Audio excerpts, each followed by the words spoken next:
네, 인사드리겠습니다. 안녕하십니까? 네, 만나 뵙게 돼서 반갑습니다. 잠시 기도드리겠습니다.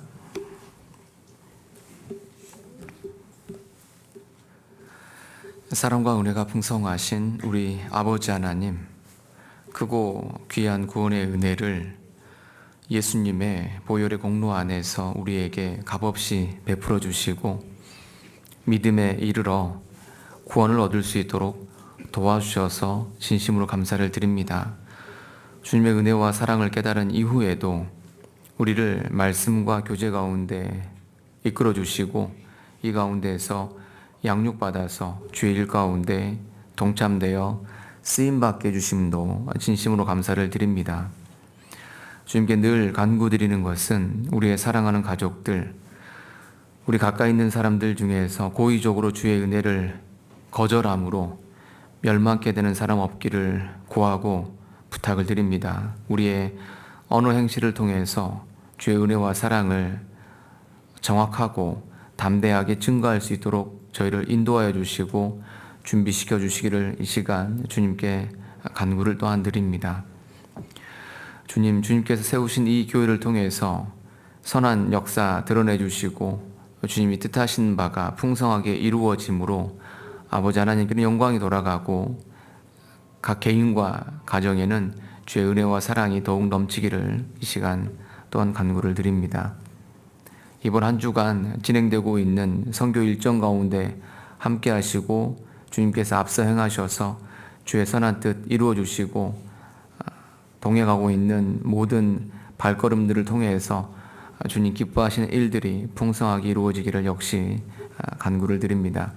함께 말씀을 상고하는 이 시간 주 성령께서 친히 주관하시고 인도하셔서 각 사람의 심령에 주의 말씀이 다시금 일깨움 받는 귀한 시간 되도록 도와주옵소서.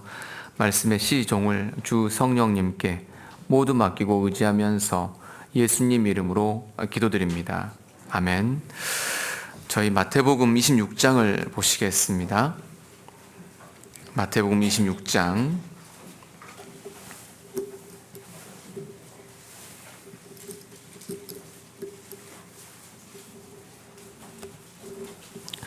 1절부터 13절까지를 제가 천천히 읽어드려 보겠습니다.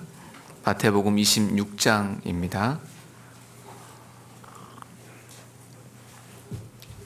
1절입니다. 예수께서 이 말씀을 다 마치시고 제자들에게 이르시되 너희 아는 바와 같이 이틀을 지나면 유월절이라 인자가 십자가에 못 박히기 위하여 팔리우리라 하시더라.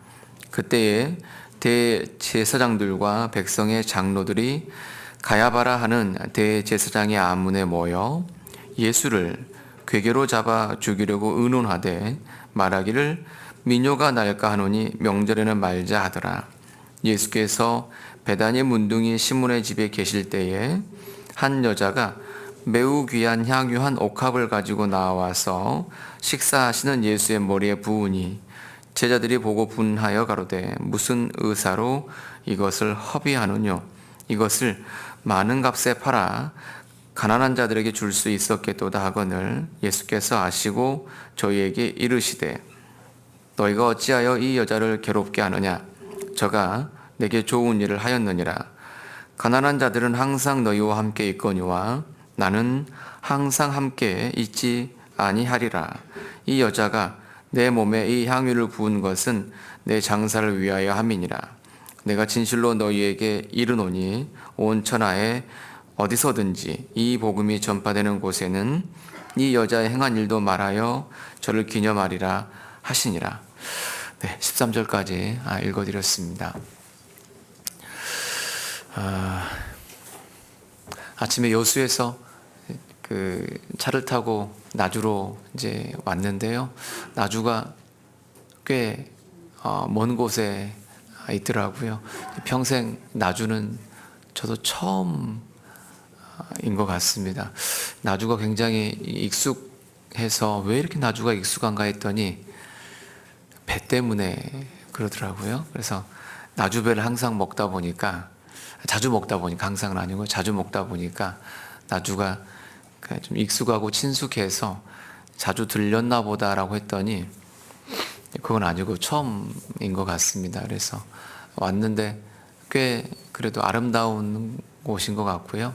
잘 정돈되어 있는 곳이구나 생각이 들고, 이제 와서 들어보니까 이제 교회당도 이제 또 새로 준비하시고 또 마음들을 모으고 계신다는 얘기 들어서 감사가 되었고 기도도 됩니다. 뜻하시는 대로 기도하시는 대로 순적하게 그 모든 일들이 진행이 되어서 교회적으로 큰 유익이 있었으면 좋겠다, 그런 마음을 갖습니다. 엊그저께 담임 목사님이 카톡으로 갑자기 음성 통화가 와서 내 전화번호를 안 갖고 계시나 이런 생각을 했는데요. 네팔에 계신다고 하더라고요. 그래서 이번 주간이 선교 일정 중에 계시는 것 같습니다. 그래서 관심 갖고 선교 소식들 듣고 계실 테고 위에서 기도하실 거라고 믿는데요. 마음 더 써주시고 위에서 기도를 해주시면 좋겠다 싶습니다. 저는 97년에 이제 구원을 받았고요. 순천에서 구원을 받고 순천, 광주, 여수 이쪽에서 대부분의 신앙생활을 하다가 2015년에 서울 교회로 전도인 부름을 받고 서울에 가서 지내다가요. 작년에 드디어 보내주셨는데 고향 근처 여수로 보내주셔가지고 아주 아는 분들 많이 계신 곳에서 서로 사랑 나누면서 복음 열심히 전하고 있습니다. 작년 올해 많은 사람들이 구원을 받고 교회 안에 붙는 모습을 보면서 주님 많이 도와주시는구나 이런 생각을 하고 있고요. 한 사람 한 사람 상담하고 또 말씀 전하면서 큰 개인적인 기쁨들을 많이 더욱 누리는 것 같습니다. 많은 사람들 구원 받는 경우가 일어나는 걸 보면서 여기저기에 구원의 역사가 많이 나타나서 그것도 개인적으로 교회적으로 큰 기쁨이라고 생각을 하고요. 나주교회를 통해서도 구원의 역사가 더욱 힘있게 일어나기를 또 돌아가서 기도를 드리도록 하겠습니다. 이 정도 좀 인사는 좀 드리고요.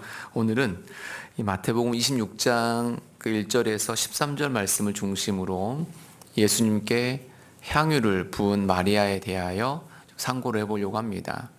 이제 이 본문을 상고하기에 앞서서 마리아가 왜 이렇게 주님께 다른 사람들에 비해서 뛰어난 헌신 또 깊은 사랑을 예수님께 보일 수 있었을까, 이것을 잠시 생각해 보려고 합니다. 마리아가 가졌던 그 마음이 저희가 가지고 있는 마음과 똑같다라고 저 개인적으로는 생각을 해보게 됩니다. 그래서 우리가 무엇을 성경 말씀을 통해서 알게 되었는지 또 믿고 있는지 잠깐 한 30분 정도 정리를 해보고 나서 본문을 연결해서 말씀드려 보려고 합니다. 성경의 분량이 굉장히 방대한 것처럼 꽤 양이 많은 것처럼 생각이 될 수 있습니다. 페이지 수로 말하지 않고 한 장, 두 장, 요한복음 1장, 2장, 3장, 4장 이렇게 장으로 말을 했을 때 성경은 총 장수가 무려 1189장입니다. 그러니까 하루에 한 성경 10장씩 읽으면 한 석 달 한 반이면 성경을 한번 읽을 수 있는 정도의 분량이기 때문에 많은 것 같기도 하고 또 그런 거 그렇지 않기도 하고, 그런데 많게 느껴지시는지 좀 적게 느껴지시는지는 모르겠습니다. 어쨌든 하루에 한 10장씩 정도 읽으면 그래도 성경이 조금 속도감 있게 읽어질 수 있는 분량이긴 합니다. 어쨌든 많습니다. 근데 많다 보니까 많은 내용을 공부하고 나면 내가 뭘 읽었지, 또 뭘 들었지, 또 뭘 배웠지, 이런 생각이 들어서 이제 머릿속이 잘 정리가 안 될 수 있는데요. 성경에 나와 있는 전체 내용을 한 이제 문장으로 정리를 해보면은 하나님은 사랑이시라, 이렇게 내용을 정리할 수가 있습니다. 저희가 성경을 통해서 깨달은 놀라운 진리는 하나님은 사랑이시라입니다. 이 하나님은 사랑이시라, 이 진리가 깨달아지기 전에 우리가 발견한 것은 안타깝게도 내가 죄덩어리, 죄인이었다라는 거죠. 다른 사람보다 그렇게 죄가 많은 것은 아닐 수 있는데 성경 말씀을 듣고 알아가는 것은 어느 누구보다도 가장 죄 많은 사람이 나구나, 이것을 구원받을 때도 알았지만 구원받고 살아가면 살아갈수록 정말 죄가 많구나 내가, 이런 생각이 들고요. 내가 천국 갈 수 있는 유일한 길은 내가 구원받고 나서 주 안에서 주 안에서 행한 것이 있어서 내가 천국 가는 것이 아니고 여전히 똑같이 예수님께서 날 위해서 피 흘려 죽어주셨기 때문에 내가 오직 이것만으로 천국 가는 거구나, 이것이 더욱 뚜렷해지는구나 생각이 됩니다. 내가 죄가 너무 많구나, 이것도 분명하고 주님의 은혜가 정말 크구나, 이것도 생각이 됩니다. 은혜 위에 은혜라고 해가지고 처음에 저 개인적으로는 구원의 은혜, 그리고 구원받은 이후에 주님이 내 생애 중에 은혜를 더 주신다, 이제 그렇게 처음에는 생각을 했는데 그것도 맞습니다. 그런데 가면 갈수록 드는 생각이 뭐냐면 구원받을 때 은혜 뿐만 아니라 은혜 위에 은혜, 그 은혜가 어쩌면 구원의 은혜가 더 크구나 라는 것을 다시금 일깨워 주는 것이 아닌가 생각이 됩니다. 구원받기 전에는 죄의 횟수가 많았습니다. 그러나 죄를 깨닫는 것은 그렇게 느끼지 못했던 것 같습니다. 그런데 구원받은 이후에는 죄의 횟수는 줄어들었습니다. 그런데 죄로 인한 통증은 훨씬 깊게 느끼죠. 이건 구원받은 사람만이 경험할 수 있는 거라고 생각합니다. 구원받기 전에는 죄는 많이 지었는데 죄의 통증은 별로 안 느꼈다가 구원받고 나서는 죄 짓는 양은 줄어들었는데 왜 이렇게 죄인 같은지 모르겠어요. 그렇게 느껴지시죠? 그래서 주님의 은혜가 정말 크다라고 생각이 됩니다. 그래서 하나님은 사랑이시라, 이 짧은 한 문장이 갈수록 더욱 크게 사실 와닿는 것 같고요. 구원받을 때도 하나님은 사랑이시라, 이게 컸는데 구원받은 이후에는 이것이 더욱 크다, 이런 생각을 하게 됩니다. 우리는 이 성경에서 이 하나님의 사랑을 발견했습니다. 요한계시록 2장에서 이것을 첫사랑이라고 말씀하셨습니다. 에베소 교회에게 주님이 책망하시기를 처음 사랑을 버렸느니라 라고 주님이 책망을 하셨습니다. 그 처음 사랑이라는 것이 구원의 사랑을 버린 것이 아니겠죠. 주님을 향한 그 사랑이 예전 같지 않은 것을 주님께서 그렇게 책망하셨을 겁니다.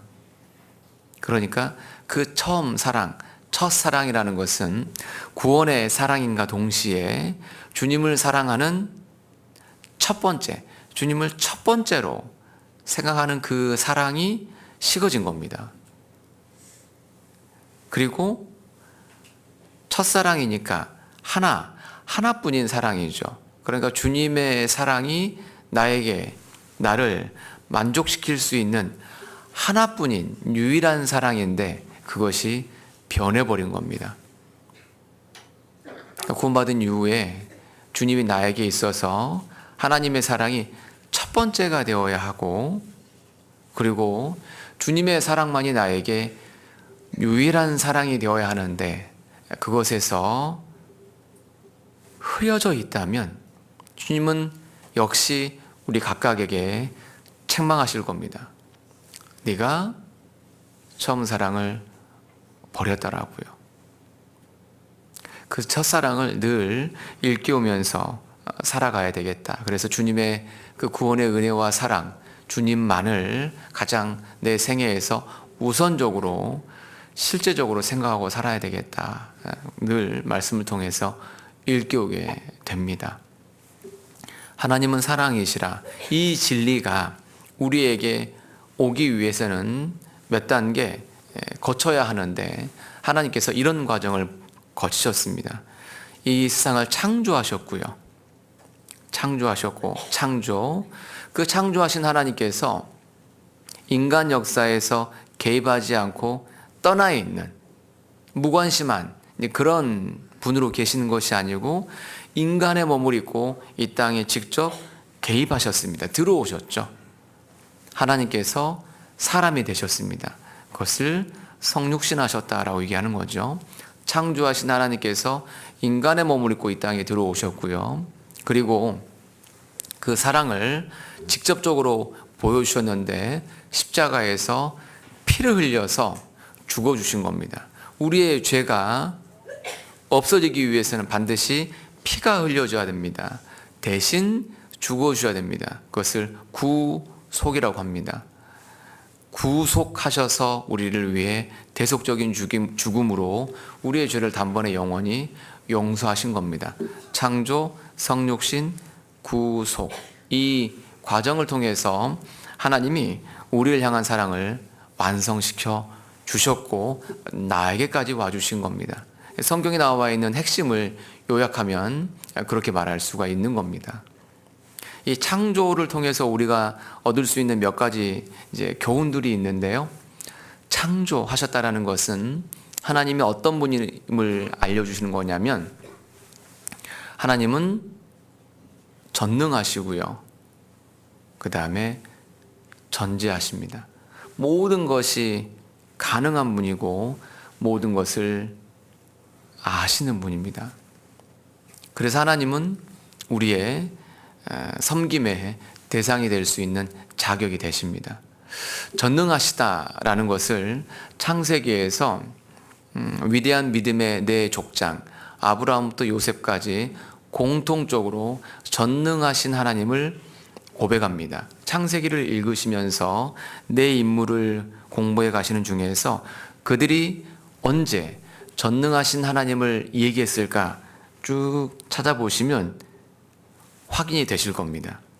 4명 다 전능하신 하나님을 이야기합니다. 아브라함이 등장하는 성경은 창세기 12장입니다. 그 창세기 1장부터 11장, 창조, 범죄, 그 다음에 심판, 흩어짐, 이제 하나님에 대해서 모두 다 잃어버리게 되었을 때 누가 진짜 하나님이냐 시비가 붙었는데 그 시비에서 나는 여호와 하나님만을 선택할 거다. 나는 그 하나님의 음성을 듣고 갈대아 우르를 떠나서 하란을 거쳐서 가나안 땅으로 간다라고 했던 누가 신이냐 시비가 붙었는데 하나님을 선택함으로 시비에서 이긴 사람이 아브라함입니다.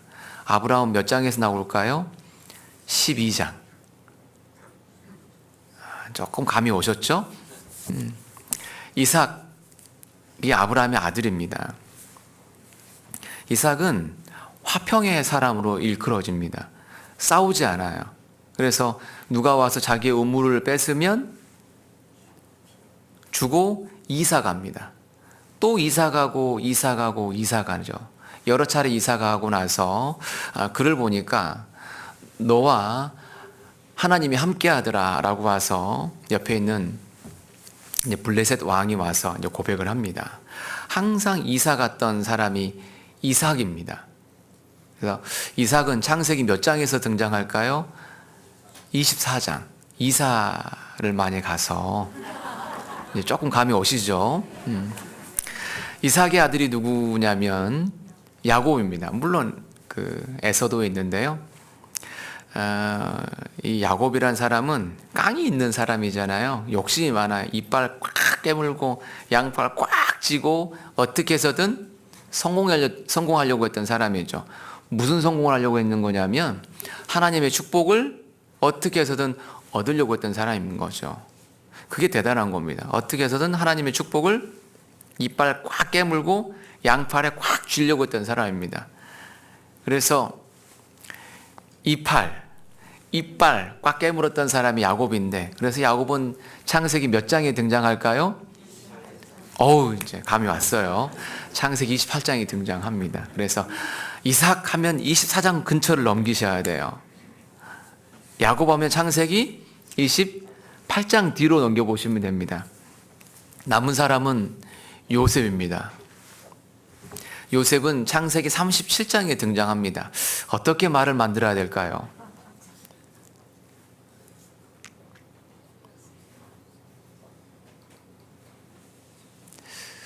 요셉하고 37장하고 어떻게 연결해야 될까?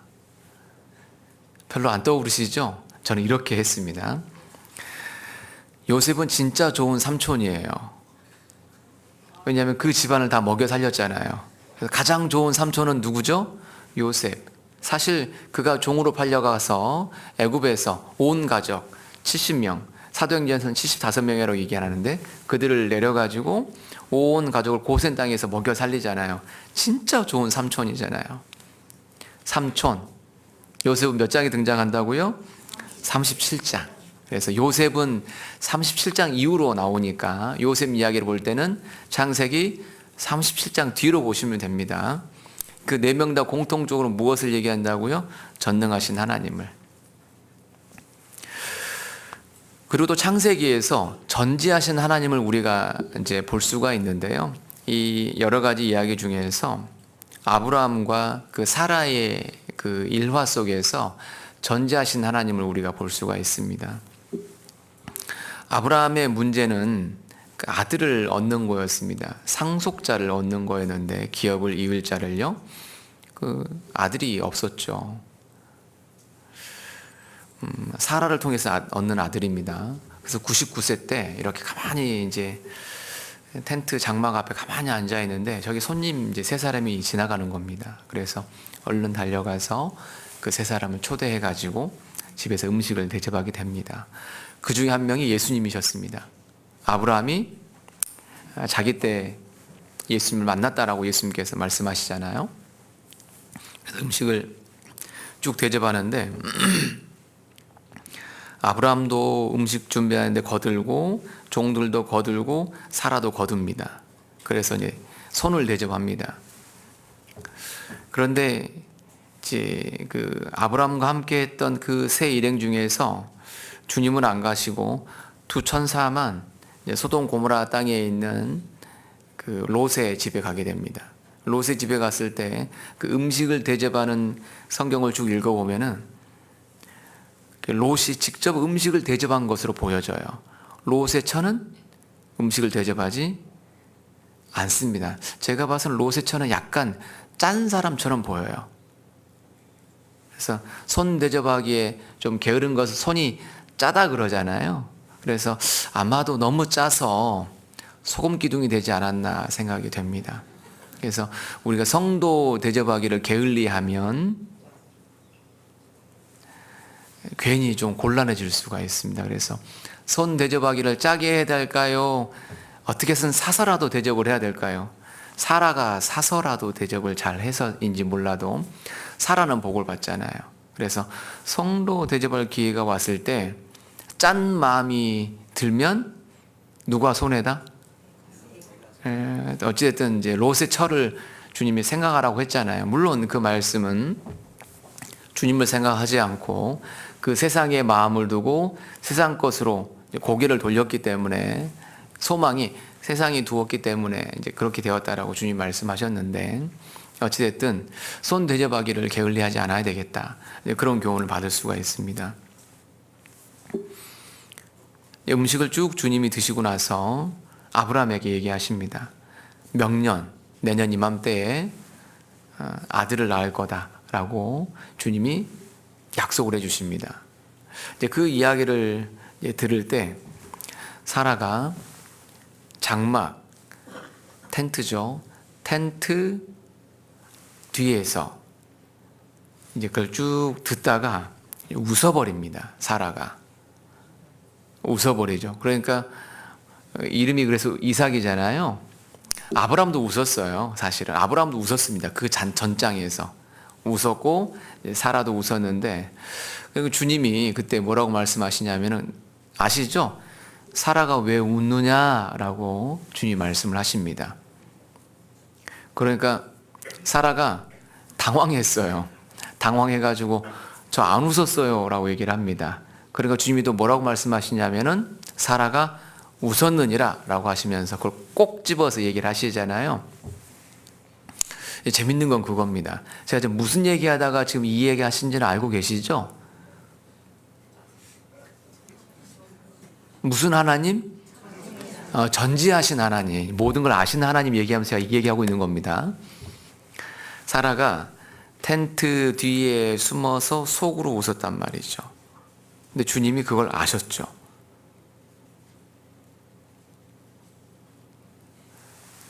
텐트도 있고, 이게 옷도 있고, 그 다음에 몸도 있고, 그러니까 안에서 웃는 걸 어떻게 알아요? 제가 속으로 한번 웃어볼게요. 잘 보십시오. 속으로 웃는지 안 웃는지 보셔야 됩니다. 이제 웃었습니까? 안 웃었습니까? 제가 약간 하여튼 일부러 인상 써보려고 노력을 했는데, 웃는 상이라. 이게 속으로 웃는 거 정말 모르잖아요.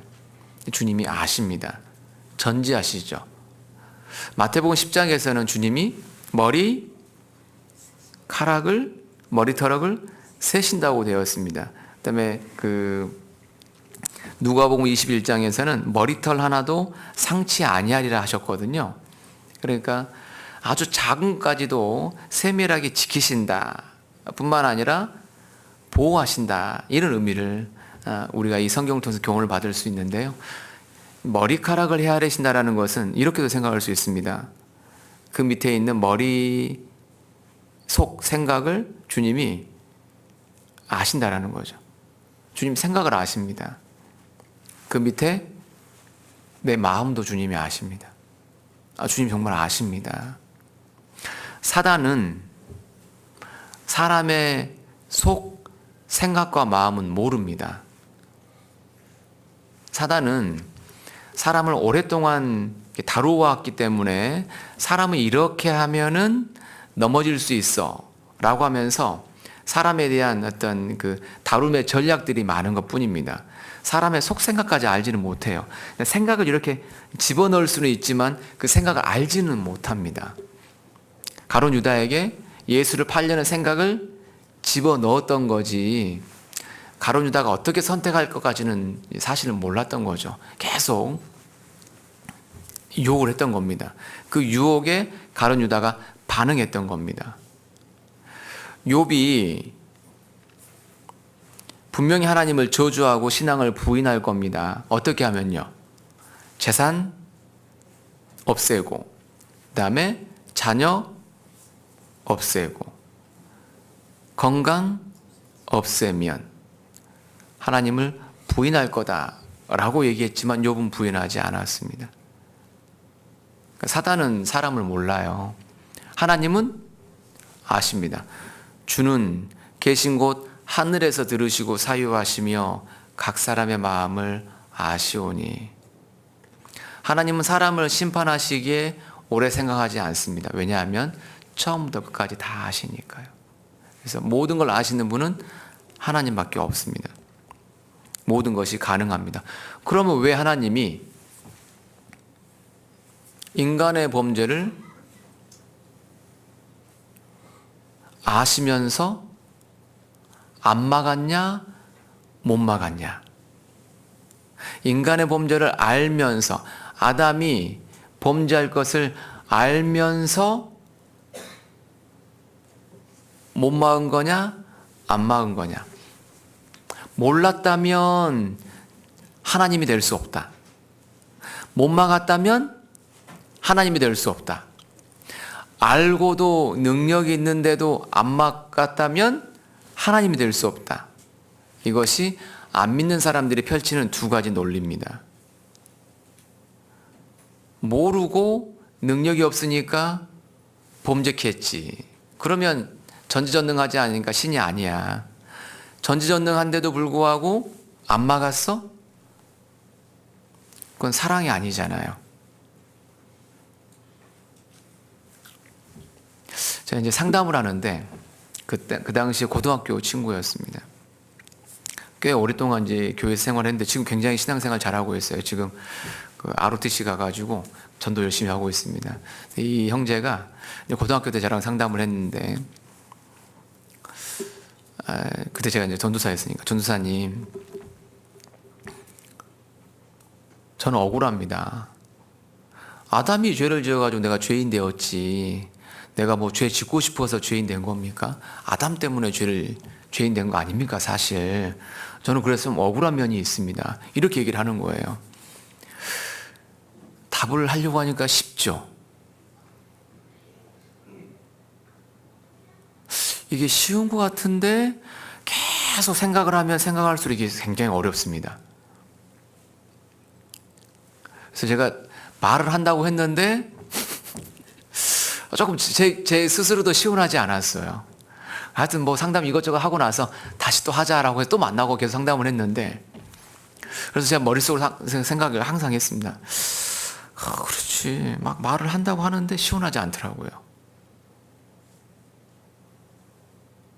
옆에서 누가 이제 전도를 하는데 친구가 얘기를 하는 겁니다. 전도하는데 옆에 얘기하는 거예요. 내가 아담 때문에 죄 지었지, 내가 죄 짓고 싶어서 죄 짓냐 사실? 죄 짓는 성질이 내 안에 들어와 있다며. 나도 죄 안 짓고 싶어. 근데 죄를 짓는단 말이야. 그러니까 아담 탓이지, 하나님 탓이잖아. 이렇게 얘기하니까 더 답이 이제 안 나오죠. 쉬운 것 같은데 사실 쉬운 문제는 아닙니다, 이게. 그래서 이제 제가 그 뒤에 이제 정리가 되었는데, 아담은 인류의 대표입니다, 대표. 그 대표란 말이 우리 집회 때마다 듣는데 거기가 답이 있어요. 이게 뭐냐면, 아담이 곧 나예요, 나. 내가 선악 앞에 섰을 때 어떠한 결정을 할지를 아담이 미리 살아본 겁니다. 아담이 누구라고요? 나예요. 내가 그 자리에 서면 아담과 같은 선택을 할까요, 안 할까요? 더 했으면 더 합니다. 아담은 그래도 하와가 꼬들기니까 넘어졌지, 우리는 바로 넘어질 수 있겠구나 생각을 해요. 우리가 훨씬 더 약합니다. 그래서 아담이 누구다? 나다. 그러니까 아담 탓할 수 있어요, 없어요? 없어요. 우리는 아담보다 더 할 사람이거든요. 아담이니까 그나마 조금 이렇게 끌려가서, 그러니까 아담이 말을 하잖아요. 하도 아담도 억울해가지고 누구 탓이다고요? 하와 탓이다고. 그게 아담 못났다라고 말하시면 안 돼요. 어떻게 여자 탓하냐라고 말할지 몰라도 사실 아담이 말할 수 있을 만한 상황인 것 같기는 해요. 우리가 그 상황이 되면은 하와 탓 못합니다. 우리는 아마 더하면 더할 사람인 걸 보여줍니다. 아담 탓, 그래서 아담이 누구다 곧 나다라는 걸 생각을 해야 되고요. 이 하나님의 사랑을 입으려면 반드시 사람에게는 선택할 수 있는 기회를 주어야 됩니다. 사랑은 곧 선택의 기회를 줄 수 있어야 됩니다. 이제 사람들 그러더라고요. 우리 교회 비난할 때, 우리 교회는 결혼시킬 때 그냥 아무나 서로 그냥 다 결혼시킨다. 청년 남녀를 그냥 아무나 그냥 짝지어서 결혼시킨다라고 생각하는 경우가 있더라고요. 저희 교회 그렇게 하지 않습니다. 이제 이게 선을 보이죠. 이 상황을 보고 나서 이분 어떠해요? 이분 어떻게, 이렇게 선을 보이고 만나면 무조건 다 결혼해야 됩니까? 선택할 수 있습니까? 선택할 수 있어요. 그냥 다 결혼하지 않습니다. 저도 저희 아내 제가 선택했거든요. 그냥 다 결혼하지 않고 본인이 다 선택하는 겁니다. 사랑은 반드시 뭘 할 수 있어야 되냐면 선택을 할 수 있어야 됩니다. 선택을 못하면 그건 사랑이 아닙니다. 그러니까 하나님이 인간에게 사랑의 대상으로서의, 사랑의 짝으로서 사람을 주셨기 때문에 사람에게 하나님을 선택할 수 있는 기회를 주신 겁니다. 만약에 인간이 선택을 못한다면 사랑이 성립하지 않아요. 내가 옆으로 가다가 내가 봐도 딱 내 이상형이에요. 그 사람 데려다가 내 아내 삼으면 사랑입니까? 사랑이 아닙니까? 사랑이 아닙니다. 사랑은 선택할 수 있어야 돼요. 그러니까 하나님은 사람에게 끊임없이 지금도 사랑을 구해야 하고 있는 겁니다. 하나님은 얼마나 큰 사랑을 지금도 사람에게 보여주고 있습니까? 근데 사람은 그 사랑에 반응할 거냐 거절할 거냐 지금도 선택할 수가 있는 겁니다. 하나님이 전지전능하시지만은 인간의 선택권은 하나님이 함부로 못합니다. 이게 하나님 못하는 겁니다. 그것이 하나님 못하는 것 중에 거짓말하지 못하죠. 또 못하는 게 뭐냐면은 인간의 선택을 강제하지 못합니다. 다 자기 의지로 선택하는 겁니다. 신앙생활 강제로 하는 겁니까? 자기 의지로 하는 겁니까? 다 사실 우리의 선택으로 하는 겁니다. 하나님의 사랑이 크다라고 느끼면 내 의지를 가지고 적극적으로 하나님을 위해서 선택을 하는 겁니다. 그래서 창조 속에서 우리가 알 수 있는 것은 하나님이 전지전능하시다. 이걸 알 수가 있고요. 성육신하셨다라는 걸 통해서 우리가 알 수 있는 것은 인간의 죄를 없애기 위한 제물이 되려면 죄가 없어야 하고 사람이어야 합니다. 구약의 제물은 죄는 없는데 사람이 아니다 보니까 1년짜리밖에 안 됩니다. 짐승들은 소, 양, 염소, 비둘기는 죄 건당 하나 또는 1년짜리밖에 안 됩니다. 죄 없으면서 사람의 죄를 완벽하게 전가시킬 수 있는 제물이 되려면 사람이어야 합니다. 그래서 예수님께서 사람이 되신 겁니다. 기독교는 사람을 하나님으로 올리려고 하는 겁니다. 그러나 진화론은 사람을 뭐라고 만듭니까? 뭘로 만듭니까? 짐승. 사람을 계속 낮춰요. 짐승이나 사람이나 똑같다 이렇게 얘기를 하는 겁니다. 진화론이 그런 거예요. 더 나가면 사람은 물질하고 똑같은 거다 이렇게 얘기를 하는 거예요. 그러나 성경은 사람을 어디로 올립니까? 하나님으로. 사람이 굉장히 귀하다라고 얘기하는 것이 바로 성경이고 하나님이십니다. 예수님이 사람의 몸을 입고 이 땅에 오신 것은 사람을 어디로 올리기 위해서요? 하나님으로 올리기 위해서 이 땅에 오신 겁니다. 굉장히 사실 큰 사랑입니다. 그리고 인간이 겪고 있는 아픔, 슬픔, 이것을 예수님이 똑같이 겪으셨습니다. 사실은 가장 극심한 고통을 예수님이 겪으셨고요. 가장 모진 외로움도 예수님이 겪으셨고 가장 처절한 가난도 예수님이 다 겪으셨습니다. 그래서 인간 어느 누구든 겪고 있는 아픔이나 슬픔도 예수님은 친히 위로할 수가 있습니다. 왜? 겪어보셨으니까. 겪어본 사람의 이야기는 다릅니다. 겪어본 사람의 위로는 남다르죠. 저 신방을 갔는데 암 때문에 이제 방사선 치료를 받고 있는 그 가정에 신방을 갔습니다. 제가 가서 이제 말씀을 가지고 쭉 여러 가지 얘기를 했는데 이게 좀 깊은 위로는 좀 덜 된다 이런 생각이 좀 들더라고요. 내 옆에 있는 이제 집사님이 동치미를 싸우셔가지고 이 암 방사선 치료를 하고 나면 음식이 안 들어가니까 동치미랑 같이 먹어야 된다. 그래서 자매야, 동치미 국물이랑 같이 밥을 먹어라. 밥을 잘 먹어야 된다. 이렇게 동치미 주면서 얘기를 하는데 옆에 듣고 있는 저도 울컥하는 거예요. 너무 위로가 크게 되더라고요. 왜 그렇게 될까요? 겪어봤으니까. 겪어봤기 때문에 마음에 닿는 위로가 되더라고요. 주님이 인간이 되셨고 인간이 겪는 가장 극심한 것들을 다 겪어보셨기 때문에 주님만이 우리의 유일한 위로자가 될 수 있습니다. 그 말은 사람들로부터 위로를 얻으려고 해서는 안 되겠다라는 겁니다. 주님만이 나의 위로가 될 수 있습니다. 그리고 세 번째, 주님이 십자가에서 직접 죽으셨습니다. 피를 흘려 주셔가지고요. 죄가 없어지려면 반드시 피를 흘려야 됩니다. 구속입니다. 저는 구원을 받는 과정에서 어려웠던 부분이 저는 개인적으로 여기였습니다. 예수님 십자가에 죽으신 것도 알겠고 내 죄 없앤 것도 알겠는데 말씀을 들으면, 집회 말씀을 들으면 그때는 막 기뻐요. 근데 돌아서가지고 한 하루 이틀 정도 지나고 나면 그때부터 또 불안해지는 거예요.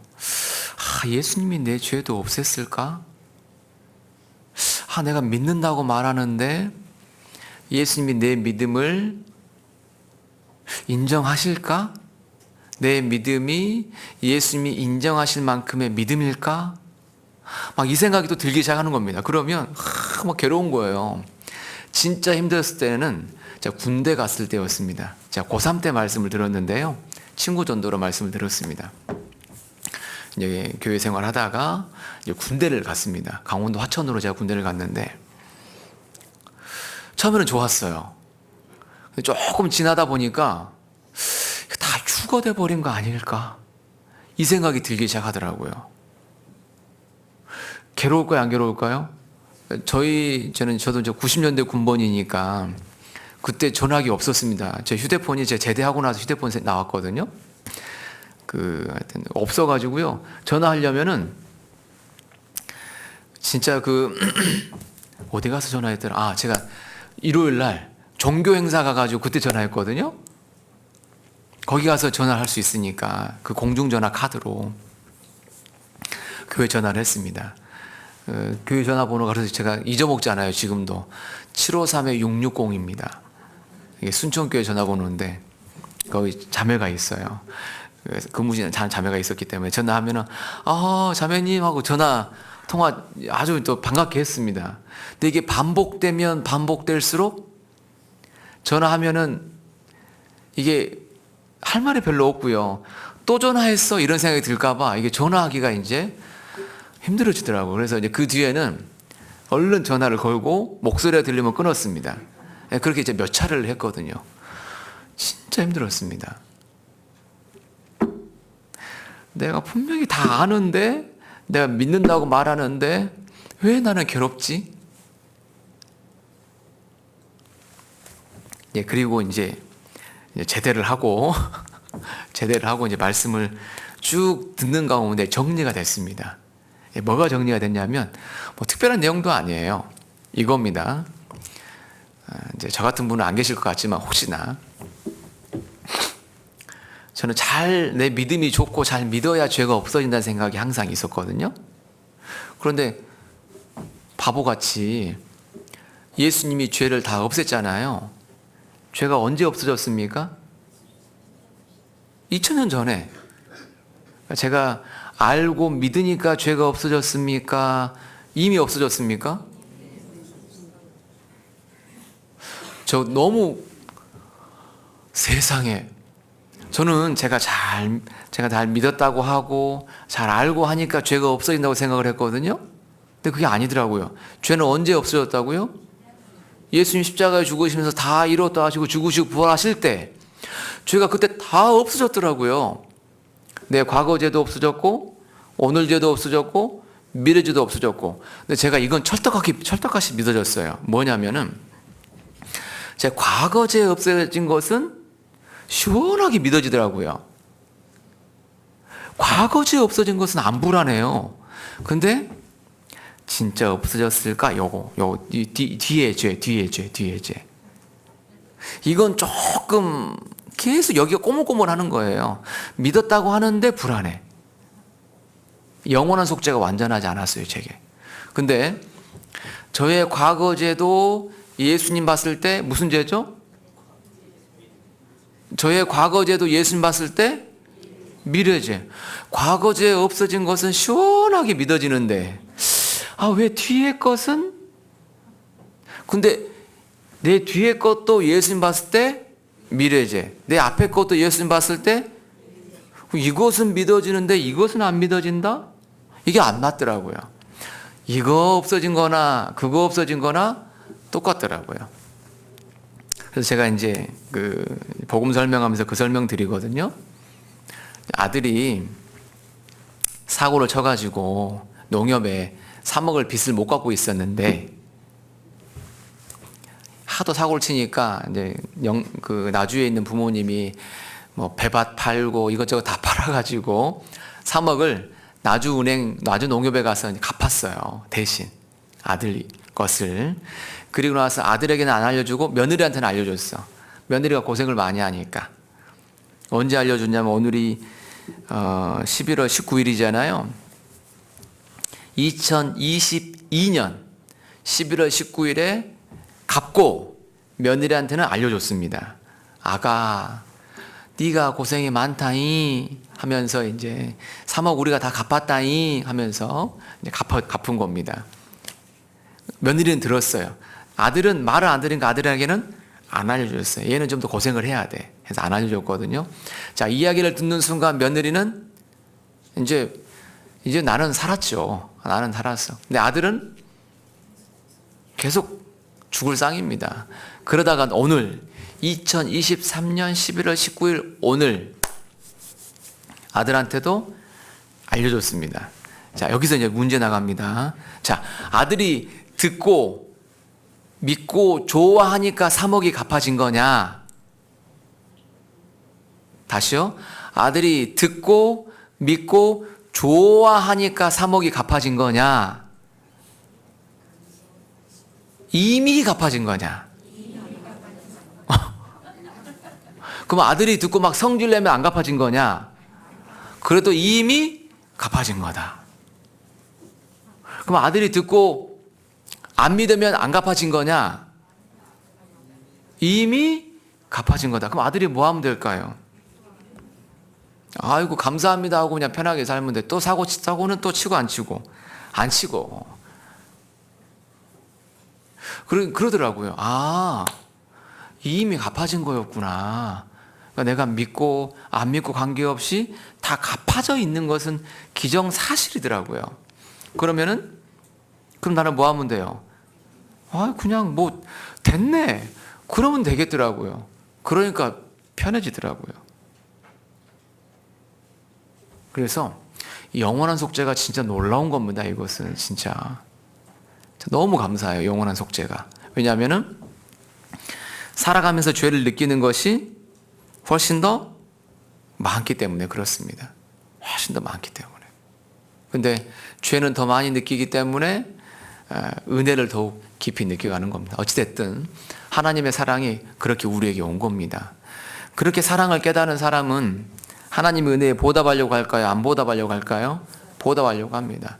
그러니까 내게 있는 것, 좋은 것은 주님께 드리려고 하는 마음이 큽니다. 누가 뭐라 하건 관계없습니다. 내게 있는 좋은 것은 주님께 드리려고 하는 마음이 있을 수밖에 없는 겁니다. 여기 나와 있는 마리아가 그렇게 한 겁니다. 26장 1절에 보시면요.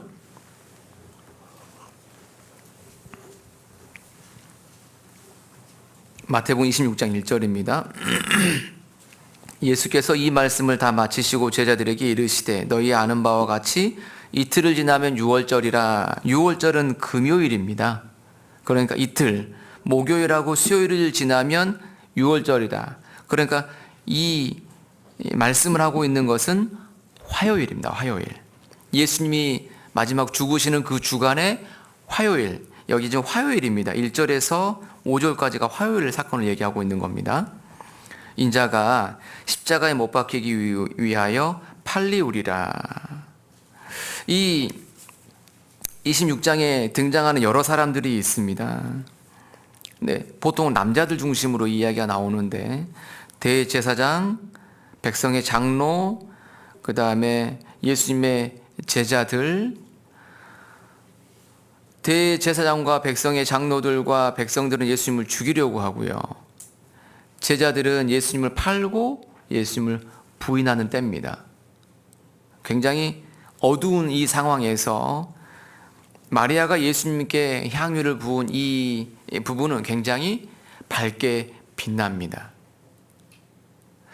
그러니까 제가 1절을 화요일이라고 말씀드렸는데 26장에는 화요일, 목요일, 금요일 사건들이 주로 기록이 되어 있습니다.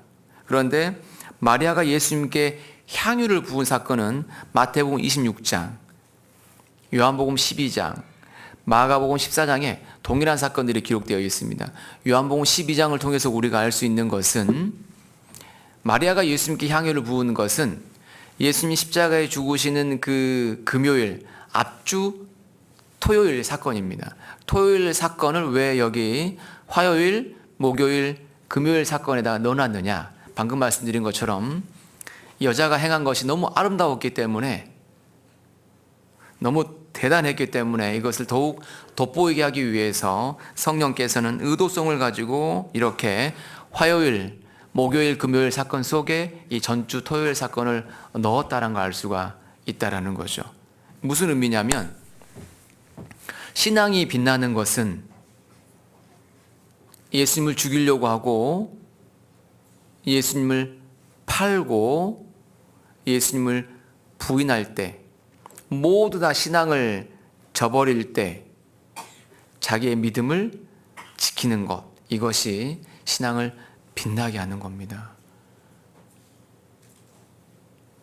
다수가 예수님을 따를 때가 아니고 나 홀로라도 진중에 서서 내가 믿고 있는 바대로 행하는 것, 이것이 빛나는 겁니다. 진짜는 홀로 있을 때입니다. 혼자서라도입니다. 다윗의 맨 위에 있는 세 용사, 그 다음 세 용사, 그 다음에 이제 30명의 용사들이 있는데요. 맨 처음에 나와 있는 세 용사는 특별합니다. 왜냐하면 홀로라도 녹두밭에 서서 이스라엘을 위해서 지켰고 큰 구원을 이루었는데, 특별한 구원을 이루었습니다. 그들이 이룬 특별한 구원은 하나님이 함께 하셔서 이루셨다. 그래서 그들이 맨 먼저 선두에 있는 새 용사가 됩니다. 하나님의 특별한 도움으로 역사를 이루었단 말입니다. 홀로라도. 예레미야나 에스겔이나 다니엘이나 가장 어두울 때에 홀로 그 믿음을 지켰기 때문에 그들이 더욱 빛난 겁니다. 진짜 믿음은 어둠 속에서 드러나게 되어 있습니다. 함께 자라는 것이 아니고 먼저 혼자서라도. 이 26장 이 본문에서는 6절에서 13절 사이에 보면 마리아라는 이름이 나오지는 않습니다. 마가복음에서도 마리아의 이름이 나오지 않고요.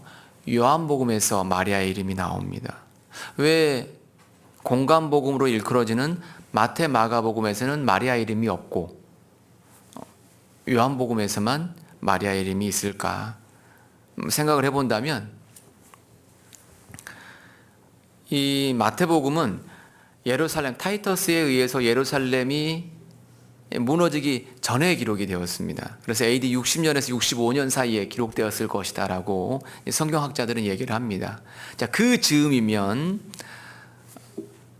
나사로나 마리아나 마르다가 살아 있었을 것으로 보여집니다. 왜냐하면 예수님이 AD 33년에 돌아가셨으니까요. 그 즈음이면 아마 다 살아 있었을 것으로 보여져요. 왜냐하면 60대나 50대 후반 되었을 것 같으니까요. 이 마태복음이 기록될 즈음이면. 그런데 요한복음은 AD 90년 이후에 기록이 되었기 때문에 그때면은 마리아나 마르다나 나사로가 죽었을 겁니다. 요한복음 11장은 두 사람이 서 있습니다. 11장이니까. 그죠? 두 사람이 서 있잖아요. 누가 서 있냐면은 예수님이 무덤 속에 누워있던 나사로에게 나사로야 나오너라 하면서 딱 살리잖아요. 그 두 사람이 서 있습니다. 아, 나사로가 살아난 사건은 요한복음 11장이구나. 근데 어찌됐든 나사로로 인해서 예수님으로 인해서 나사로까지 죽이려고 했습니다. 유대 종교가들이. 그래서 예수님께서 나사로의 형제들을 아꼈기 때문에 일부러 이름을 감추었겠구나, 보호하려고. 또 하나는 너무나 유명한 사건이었기 때문에 예수님께 향유를 부은 사건은 개인적인 영광을 이 땅에서는 주지 않으려고 했구나. 진짜 영광은 하나님 나라에서. 그러니까 숨은 헌신이, 숨겨진, 감추어진 헌신이 많아야 되겠구나. 그것이 주님의 나라에 갔을 때 드러나야 되겠구나. 이런 교훈을 받을 수 있다는 거죠. 이름이 없다는 걸 통해서요. 그래서 누가 나의 행한 것에 대해서 잘 몰라줄 때 아쉬워하거나 서운해하지 말아야 되겠다, 이런 마음을 갖습니다. 왜냐하면 다 주님이 아시고 드러내실 겁니다. 이제 우리 구역이 교회당 청소 당번이 되어가지고 청소하고 있는데 저기서 목사님 목소리가 들려요. 그럼 청소할 때 조금 더 열심히 하게 되죠. 그게 뭐 인지상정이지 않습니까? 근데 그것보다도 없을 때, 안 볼 때 더 진실해야 되겠다, 더 잘해야 되겠다, 그런 마음을 갖습니다.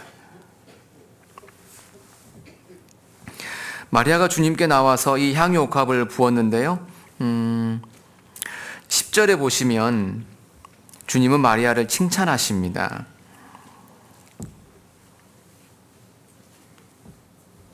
예수께서 아시고 저희에게 이르시되 너희가 어찌하여 이 여자를 괴롭게 하느냐, 저가 내게 좋은 일을 하였느니라. 주님이 이렇게 칭찬을 하십니다. 제가 이제 방금 전에 이런 얘기 드렸죠. 내가 무엇을 하는데 감추어진 것이 많으면 좋겠다. 사람들이 모르면 모를수록 더 좋다, 이런 얘기를 드렸는데 개인적으로는 그런 마음을 가지면 좋겠고요.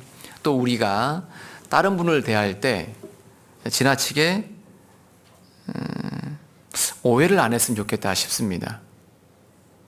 그 사람의 선한 의도를 내가 지나치게 예측, 추측, 억측해서 그런 게 아닐 거다, 이렇게 함으로 인해 성도를 괴롭게 할 수 있겠다 싶습니다. 여기 보시면은 예수께서 아시고 저희에게 이르시되 너희가 어찌하여 이 여자를 괴롭게 하느냐 그랬잖아요. 괴롭게 하느냐. 어쩌면은 이 사람이 진실하게 주 안에서 하고 있는데 내가 다 모르잖아요.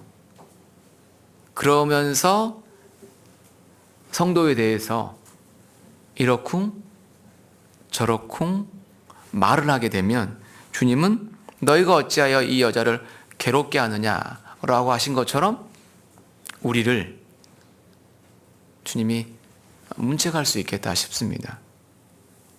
또 혼자에 대해서 다수가 얘기하는 장면이잖아요. 연약한 여자를 강인한 남자들이 얘기를 하는 거지 않습니까? 그래서 성도들에 대해서 지나치게 몰아세우는 것을 조심해야 되겠다 싶습니다.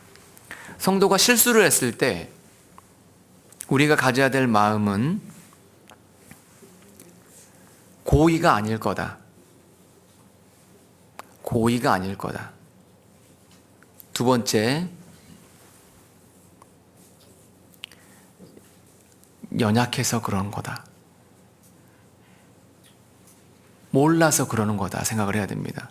형제자매가 실수를 했어요. 어떤 좀 잘못된 일을 했어요. 그랬을 때 그분을 대하는 내 마음은 항상 고의가 아닐 거야.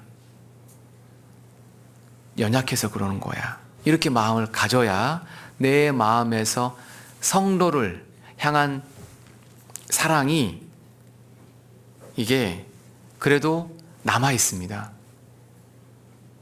나에게 막 돌을 던지고 나에 대해서 막 요구를 해요.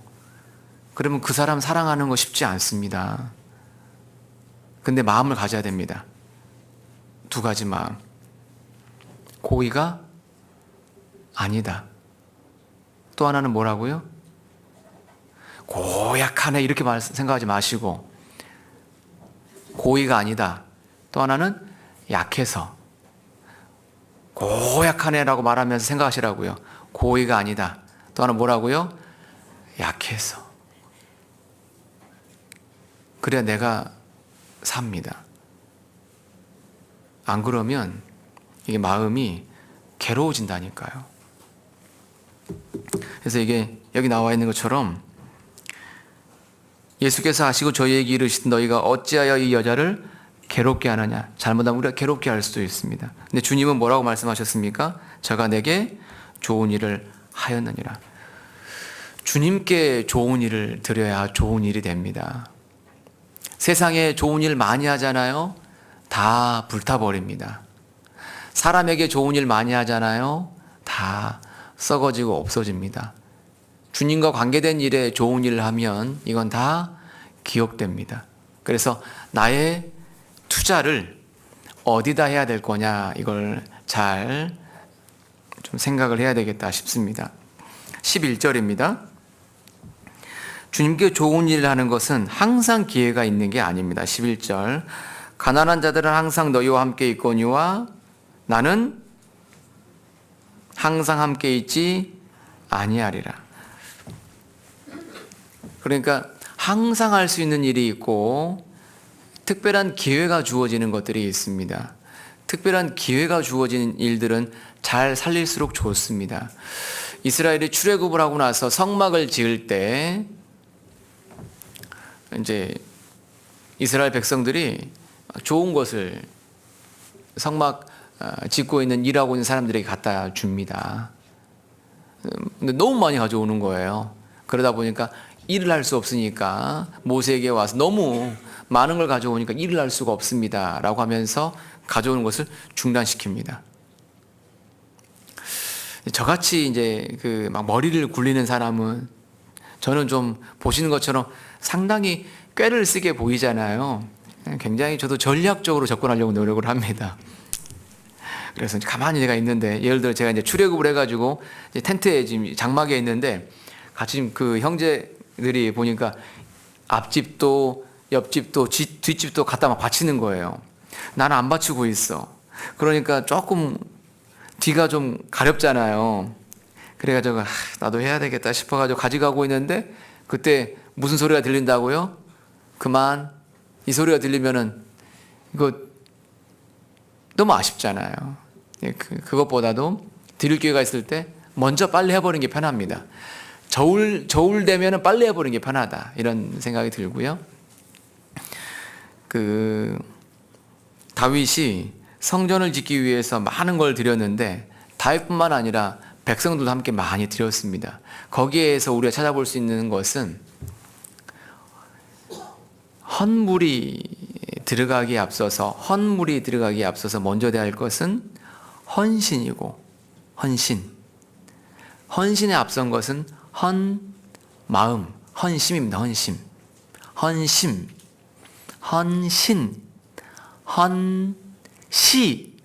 헌물. 다시 헌심, 헌신, 헌시, 헌물입니다. 가장 먼저는 뭡니까? 심. 그게 있어야 사실 드려지는 거죠. 근데 그것이 기회가 항상 있는 게 아니다라는 것을 생각했으면 좋겠습니다. 왜 여러 사람이 예수님이 십자가에 죽으실 것을 들었는데 왜 마리아가 이렇게 들을 수 있었을까? 그것은 마리아가 말씀을 잘 들었기 때문에 그렇습니다. 마리아 하면 말씀을 잘 듣는 여인으로 누가복음에서 나오잖아요. 말씀을 잘 들었습니다. 말씀을 잘 듣는 게 뭘까요?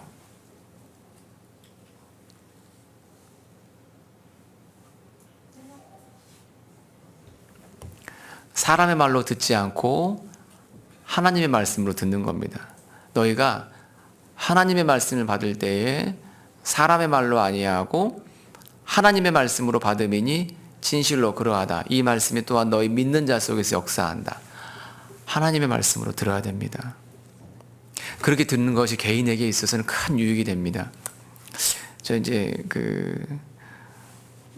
주일 설교나 또 수요 말씀 들을 때 하나님 말씀으로 들릴 수 있게 해주세요라고 기도하고 말씀을 들을 때와 그냥 말씀 들을 때는 차이가 많이 나더라고요. 저 개인적으로 보니까. 앞에서 말하는 사람을 스피커라고 합니다. 앞에서 말하는 사람을 뭐라고 말한다고요? 스피커. 제가 스피커입니다. 스피커. 프리처. 설교자이면서 스피커. 말하는 사람이죠. 스피커. 쟤도 뭡니까? 스피커. 이 마이크의 소리를 받아가지고 스피커, 소리를 키워주잖아요. 쟤도 스피커입니다. 저는 그런 생각을 합니다. 저도 스피커 통이다. 어쩌면 이제 하나님 메시지를 받아서 단순히 소리를 이렇게 말하고 있는 소리통일 수밖에 없겠다. 그래서 세례 요한이 자기를 소리라 그랬잖아요. 소리. 그게 스피커입니다. 스피커. 소리통. 그래서 어쩌면 스피커 통 모양이 좋든 아니든 크든 작든 관계없이 거기서 나오는 소리를 내가 어떻게 그 메시지를 들을 거냐 굉장히 중요할 수가 있습니다. 마리아는 잘 들었다라는 겁니다. 잘 들었기 때문에 순종을 했고 그래서 영광을 받은 겁니다. 예수님 죽으시고 나서 여기 보시면은 가난한 자들은 항상 너희와 함께 있거니와 나는 항상 함께 있지 아니하리라 하셨는데 예수님 죽으시고 나서 예수님의 몸에 향유를 바르고 향품을 더 넣으려고 여자들이 준비를 해서 갔습니다. 그런데 누가복음에 보면 나옵니다. 근데 누가복음 23장, 24장에 보시면 그런데 예수님의 시신에 향유를 바르고 그 밑에 향품 넣을 수 없었습니다. 왜냐하면 갔더니 예수님께서 부활하셨거든요. 예수님 죽으셨을 때 은희한 죄자, 그러니까 자기의 믿음을 드러내지 못하고 숨은 제자가 누구였냐면 아리마대 사람 요셉, 니고데모입니다. 이들은 숨은 제자였는데 예수님 죽으시고 나니까 자신의 믿음을 드러냅니다. 그래가지고 예수님의 시신을 달라고 합니다. 니고데모가 준비한 향품의 양이 무려 100근이나 됩니다. 이 100근은 아주 귀한 왕들의 장례를 준비하는 양입니다. 굉장히 많은 양이에요. 그러니까 니고데모가 예수님을 진짜 왕으로, 만왕의 왕으로 생각을 했다라는 겁니다. 그 다음날이 안식일이니까 급하게 시신을 내려가지고 빨리 향품을 넣고 세마포로 감아야 되다 보니까 향유를 바를 수는 없었어요. 그래서 결과적으로 예수님의 그 장례 절차에서 유일하게 향유를 바른 사람은 마리아밖에 없습니다. 그러니까 가난한 자들은 항상 있지만은 내가 너희와 항상 있는 게 아니다. 기회가 늘 있는 것이 아니기 때문에 주님께 드릴 기회가 있을 때 향유를 준비한 이 마리아가 탁월한 선택을 한 겁니다. 26장 7절을 가보겠습니다.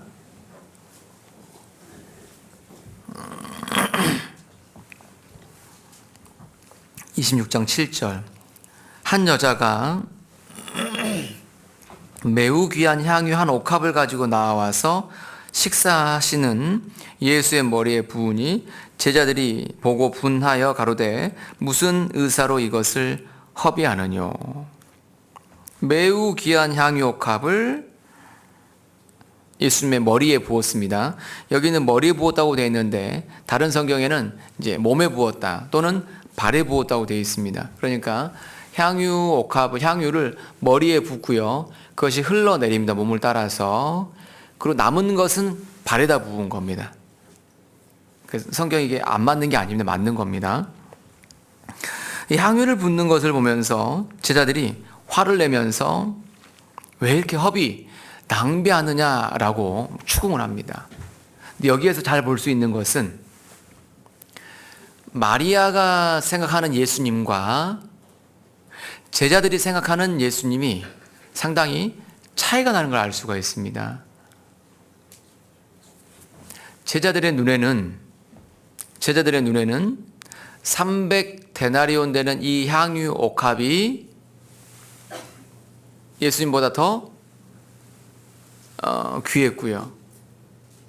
마리아의 눈에는 300데나리온 되는 이 향유 옥합보다 예수님이 훨씬 더 존귀했던 겁니다. 300데나리온은 한 데나리온은 성인 장정이 하루 일해서 얻을 수 있는 수입입니다. 그러니까 300데나리온은 300일 일해 가지고 얻을 수 있는 수익이죠. 보통 장정이 1년에 한 300일 정도 노동을 합니다. 그러니까 300데나리온은 1년치 연봉이 되는 겁니다. 그러니까 한 1년치 연봉이 대략 한 3,500 정도 된다고 하면 이 향유옥합이 얼마짜리라고요? 3,500만 원짜리. 엄청 비싸죠. 그걸 부은 겁니다. 저는 이게 안타까워요. 제자들 눈에는 예수님이 향유옥합보다 귀하지 않았구나. 그러면서 스스로에게 자문합니다. 내게 있어서 예수님이 이 향유옥합보다 귀할까?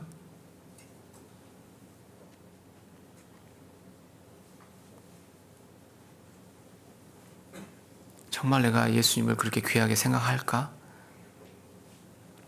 예수님은 온 천하보다 나를 더 귀하게 생각하는데 과연 나는 온 천하를 예수님보다 정말 더 귀하게 여길 수 있을까?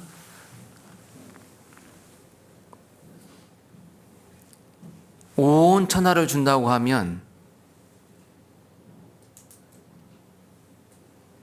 내가 예수님을 믿는 이 믿음을 계속 유지하고 살 수 있는가? 몇백억짜리 건물을 주거나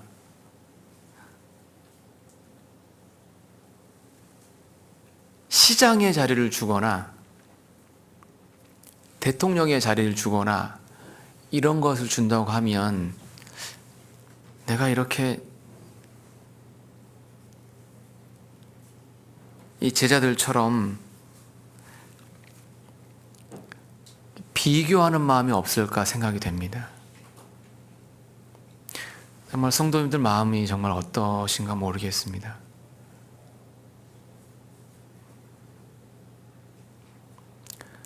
정말 온 천하보다도 주님이 정말 귀한가?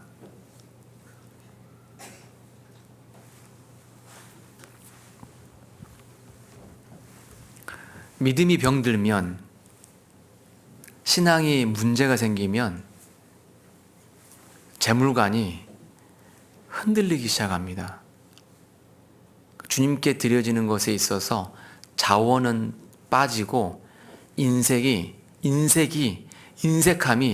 작동되기 시작합니다. 인색함이라는 것은 계산적인 것이 작동되기 시작합니다. 계산을 해야죠.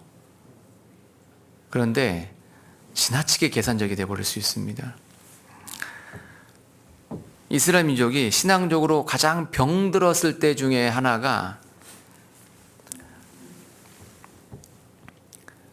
예수님 앞에 세례 요한이 왔지 않습니까? 세례 요한 이전에 구약의 침묵기 있잖아요. 말라기 이후에 400년입니다. 이때가 굉장히 이스라엘이 주님이 이제 더 이상 말씀을 안 해주시는 침묵기인데 그 앞 직전 사람이 누구냐면 느헤미야입니다. 느헤미야가 와서 성벽을 쌓고 12년 정도의 총독 생활을 마무리하고 다시 잠깐 돌아갑니다. 페르시아로요. 그 짧은 1년 사이에 다시 이스라엘 민족이 신앙적으로 완전히 병들어 버립니다. 그때 사역했던 사람이 말라기입니다. 말라기서를 기록했던 그 말라기 선지자가 얘기하면서 이스라엘 민족이 토색한 것, 저는 것, 병든 것을 가지고 와서 제사를 드리는데 이게 잘못되었다라고 얘기를 합니다. 그때 이스라엘 민족의 마음이 뭐냐면 어차피 번제로 태워버리면 뭐만 남습니까?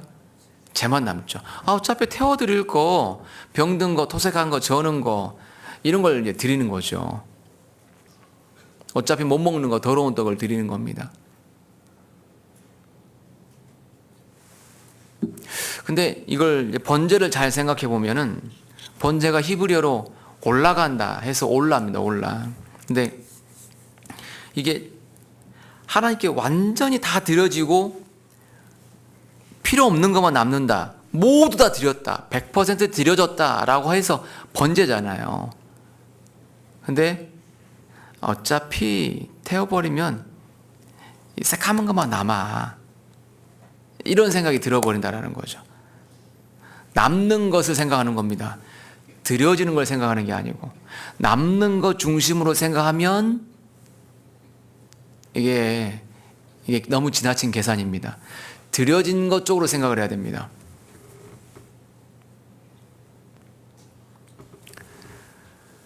다 타고 남은 재, 새카마초, 다 부어드리고 남은 빈 옥합, 볼품 없죠. 똑같습니다. 다 태워서 드렸느냐, 다 쏟아 부어서 드렸느냐, 온전하게 드려진 것인데 그건 생각하지 않고 다 타고 남은 새카만 재와 다 쏟아 부어버리고 남은 빈 옥합만 보면 손해본 것으로 생각이 됩니다. 신앙생활을 쭉 하다 보면 교회에 충성하고 헌신하면 골병 들까요, 안 들까요? 저는 교회에 헌신하고 최선의 삶을 살면 골병 든다고 생각합니다. 허리 병 들고요, 무릎 나가고요, 엘보 나가고요, 팔목 나가고. 자매님들 식당에서 봉사 많이 해보십시오. 온전한 데 있나? 온전한 데 없습니다. 근데 그게 다 타고 남은 재와 다 쏟아부은 빈 옥합처럼 볼품 없는 걸까요? 귀한 진액을 주님께 드린 걸까요? 저는 주님께 드린 거라고 생각합니다. 신앙생활을 하지 않고요, 바깥생활 많이 하잖아요. 그럼 뭔가에 취미를 갖습니다. 낚시를 하든 골프를 하든 등산을 하든. 등산 많이 하잖아요. 그러면은 무릎 나가고 허리 나가고 발목 다 나갑니다. 낚시 오래 하잖아요. 그럼 이 팔목이 좋을까요, 안 좋을까요? 골프 많이 치잖아요. 그러면 다 문제 생깁니다.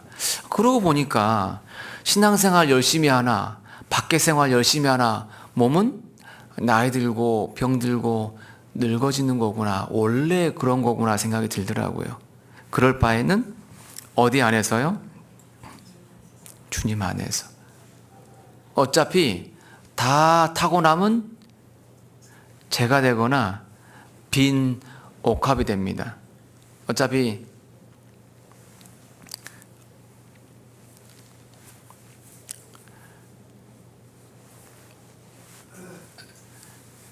제가 무슨 말 하는지 아시겠죠? 좀 손으로.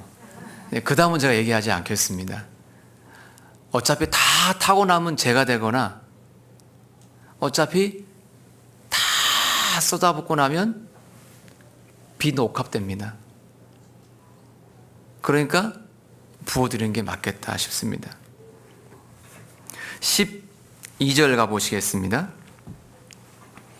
이 여자가 내 몸에 이 향유를 부은 것은 내 장사를 위하여 함이니라. 내가 진실로 너희에게 이르노니 온 천하에 어디서든지 이 복음이 전파되는 곳에는 이 여자의 행한 일도 말하여 저를 기념하리라 하시니라. 마리아는 가장 잘한 것이 뭐냐면 예수님의 생애에 있어 가장 핵심이 뭘까요? 장사입니다. 죽는 겁니다. 마리아는 예수님이 왜 이 땅에 오셨는지를 알았어요. 왜 오셨다고요? 죽기 위해서. 예수님의 생애에서 가장 중요한 것은 십자가입니다. 십자가. 마리아가 그걸 알았던 거죠. 그러니까 저희가 생애를 살아가면서 가장 핵심적으로 내가 선택하고 집중해야 될 곳이 어디냐면 장사를 위하여 함이니라. 십자가에 집중하면 주님께 칭찬 들을 가능성이 커집니다. 십자가에 집중하는 게 뭘까요? 복음이 전해지는 겁니다. 복음이 전해지는 것에 내가 집중하면 가장 좋은 선택이 됩니다. 그러니까 복음과 관계된 것에 집중하셔야 됩니다. 거기에 투자를 많이 하셔야 됩니다. 13절 내가 진실로 너희에게 이르노니 온 천하에 어디서든지 이 복음이 전파되는 곳에는 이 여자의 행한 일도 말하여 저를 기념하리라 하시니라. 복음이 전파되는 조건은 마리아와 같은 사람이 있을 때 복음이 전파된다. 희생 헌신하는 사람이 있어야 복음이 전파된다라고 얘기하셨고요.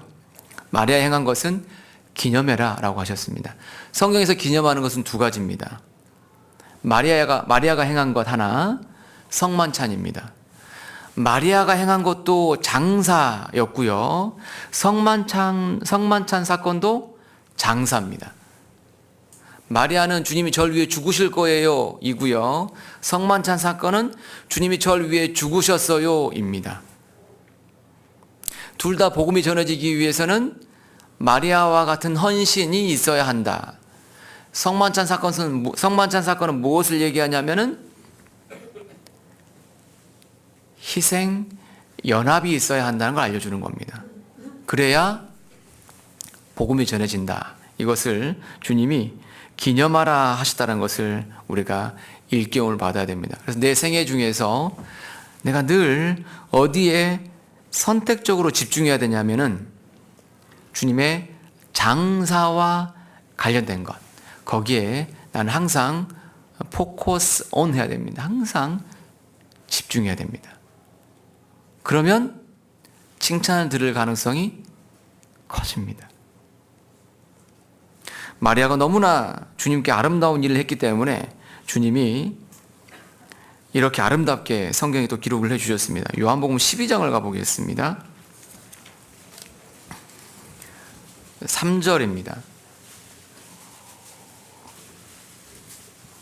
똑같은 사건입니다. 1절에 보시면요.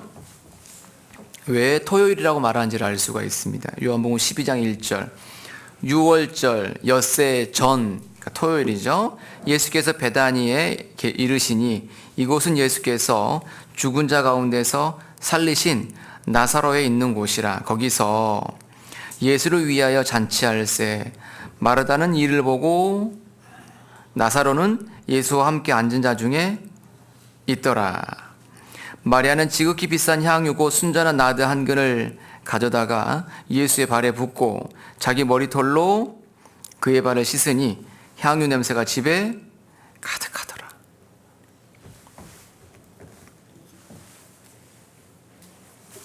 향유 냄새가 집에 가득하더라. 이 집은 이제 교회이고요. 교회사 전체 속에서 이 마리아와 관련된 이 이야기는 항상 반복됩니다.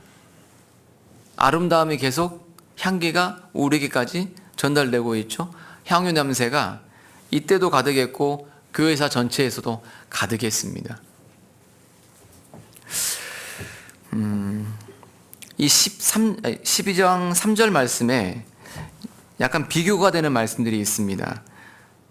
마리아는 지극히 비싸다. 그 다음에요. 순전한, 깨끗한. 그러니까 비싸고 깨끗한. 또 비슷한 표현이 예수의 발에 붓고 자기 머리털이 나옵니다. 그러니까 비싸다, 깨끗하다, 머리털은 존귀한 겁니다.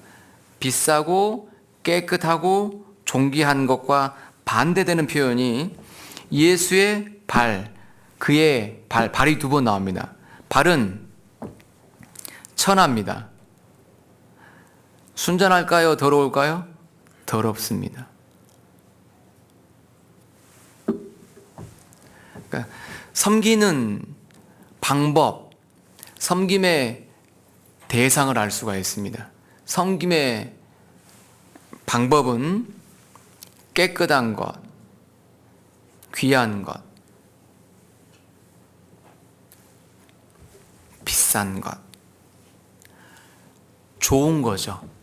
좋은 것을 어디에 드렸냐면 예수님의 몸을 교회로 말을 했을 때 발, 지체죠. 지체 중에서 다소 약해 보이는 것, 부족한 것, 더럽게 보일 수 있는 것, 거기에 부을 때 아름다워집니다. 그런데 교회에서 발의 지체가 누구냐? 어떻게 교회, 몸된 교회에서 지체들을 설명할 때 자기 자신은 다 발로 생각되시죠? 저도 발로 생각이 되거든요. 발가락 이런데 온몸에 저는 이렇게 새끼손가락처럼 이렇게 좀 왜소하고 연약한 것으로 다 생각이 드시잖아요. 다 발지체 심령이시죠? 나는 머리야, 나는 뭐 이렇게 입이야, 그런 지체 심령 아니시죠? 나는 약하고 부족한 지체다, 이런 생각 많이 드시죠? 그러니까 저는 교회 발지체는 모든 성도다 생각이 됩니다. 성도에게 어떻게 섬기자고요? 귀하고 비싸고 깨끗한 것을 드리는 것이 아름답게 하는 것이다. 그래서 또 우리 눈에 더 좀 부족하게, 좀 아쉬움이 있게 보일 수 있는 지체가 있을 수 있는데, 연약한 분들을 더 살피는 것이 개인에게는 큰 기쁨이 될 수 있습니다. 그 다음에요, 섬김의 자세를 보겠습니다. 섬김의 자세는 12장이 알려줍니다. 12장. 예수님이 서 계신데요. 이 자는 사람이 무릎을 꿇고, 그 다음에 어떻게 하고 있습니까? 머리를 이렇게 숙이고 있잖아요. 마리아가 어떻게 하고 있습니까? 무릎을 꿇었을까요? 안 꿇었을까요?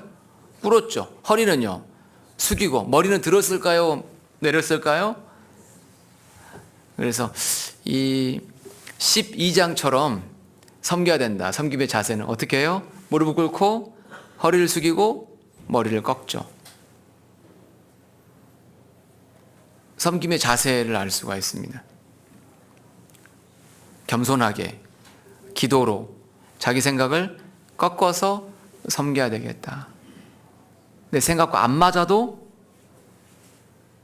내 스타일이 아니어도 거기에 내 무릎을 꿇어야 됩니다. 성도 앞에 마음의 무릎을 꿇어야 됩니다.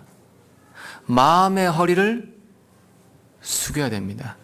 내 머리를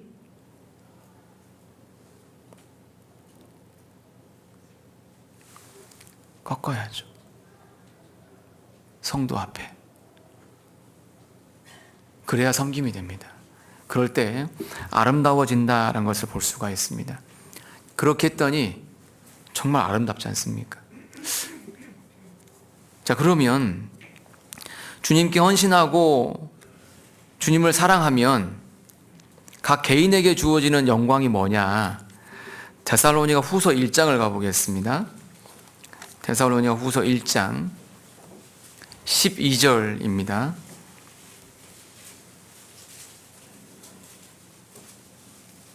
데살로니가 후서 1장 12절 함께 데살로니가 후서 1장 12절 함께 읽어보겠습니다. 우리 하나님과 주 예수 그리스도의 은혜대로 우리 주 예수의 이름이 너희 가운데서 영광을 얻으시고 너희도 그 안에서 영광을 얻게 하려 함이니라. 예수님의 이름이 너희 가운데서 영광을 얻으면 너희도 예수님 안에서 영광을 얻는다. 그러니까 주님께 영광을 돌려드리면 나에게도 영광이 돌아옵니다. 주님을 위해 섬겼더니 주님 나에게 면류관을 씌워주시잖아요. 마리아가 예수님께 향유 옥합을 붓고 나서 자기 머리털로 예수님의 발을 씻습니다. 제가 이제 그 머리에 바르는 헤어 제품이 아르간 오일입니다. 아르간 오일. 아르간 오일 아세요? 아르간 오일 그 15,000원에 제가 2병 샀거든요. 한 병 다 쓰고 이제 지금 두 번째 병 이제 쓰고 있는데요. 한 병 쓰는데 거의 3년 걸렸습니다. 한 병이 얼마짜리라고요? 7,500원짜리. 제가 한 방울, 두 방울 뿌려가지고 이렇게 해서 머리 이제 바릅니다. 한 방울이 얼마일까요, 그러면은? 한두 방울이. 뭐 이게, 개미 눈곱만 할까 하겠죠. 그러니까 제가 머리에 아무리 발라봐야 얼마짜리? 한 20원짜리나 제가 머리에 발랐습니다, 이렇게. 제가 머리에 3,500만원짜리 오일을 언제 발라보겠습니까? 근데 마리아는 자기 머리에 얼마짜리 발랐습니까, 지금? 3,500만원짜리 발랐잖아요. 어디 성도님들 3,500만원짜리 머리에 오일 바르고 오신 분 안 계시죠? 우리 평생에 그렇게 못할 거예요. 근데 마리아는 자기 머리에 3,500만원짜리 오일을 발랐잖아요. 머리는 영광입니다. 머리는 영광. 영광을 받은 겁니다, 마리아가. 그러니까 주님께 영광을 돌려드리면 누구도 영광을 받는다? 나도 영광을 받아요. 그러니까 신앙생활 톡 까놓고 얘기해서 주님을 위해서 하는 거지만은 또 누구를 위해서 하는 겁니까? 사실 주님의 나라 가면 내가 주님께 드린 거 다 돌려받죠. 그죠? 다 돌려받습니다. 그래서 야, 참 이거 알면은 신앙생활 더 열심히 해야 되겠다 생각이 들어요. 왜냐하면 내가 다 돌려받을 거더라고요. 주님께 돌려드리면 누가 받는다고요? 내가. 내세에서만 받을까요? 금세에도 받을까요? 금세에도 받는다라고 주님이 약속을 하셨기 때문에, 그래서 주님께 드릴 기회가 있을 때 더 드려주는 거, 더 드리는 거 개인에게 축복이 될 수 있겠다 싶습니다. 네, 기도하고 마치겠습니다. 기도하겠습니다. 주님 감사합니다. 귀한 시간 주셔서 성경 말씀을 상고하며 은혜를 일깨우고 또 그 은혜에 보답하고자 하는 또 선한 마음 다시금 일깨워 주셔서 감사를 드립니다.